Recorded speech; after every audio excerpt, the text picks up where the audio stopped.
അരളിപ്പൂ കഴിച്ച് മരണം സംഭവിച്ച 24 വയസ്സുകാരിയുടെ വാർത്ത കഴിഞ്ഞ ദിവസം നിങ്ങൾ സോഷ്യൽ മീഡിയയിലൂടെ കണ്ടു കാണും. ഇത്തരത്തിൽ ചെടികളിൽ നിന്നും പൂക്കളിൽ നിന്നുമുള്ള വിഷാംശം കാരണം മരണം സംഭവിക്കുമോ?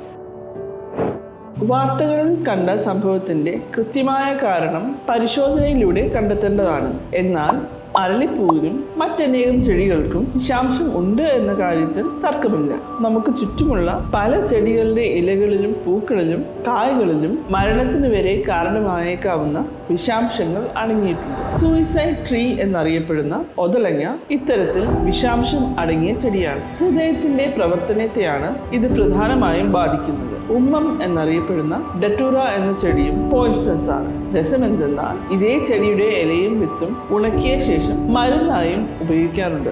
വിദേശ രാജ്യങ്ങളിൽ കൂടുതലായി കണ്ടുവരുന്ന ഫോക്സ് ഗ്ലൗ എന്ന ചെടിയും സമാന പ്രത്യേകത ഉള്ളതാണ്. പരിചയമില്ലാത്ത ചെടികളുടെ ഭാഗങ്ങൾ ഭക്ഷണത്തിനായി ഉപയോഗിക്കരുത്. അശ്രദ്ധമായും തമാശ രൂപേണയും ഇലകളും ചെടികളും കടിക്കുന്നതും ചവയ്ക്കുന്നതുമൊക്കെ നമ്മൾ കരുതുന്നതിനേക്കാൾ അപകടകരമായേക്കാം. ആദ്യം ആരോഗ്യം.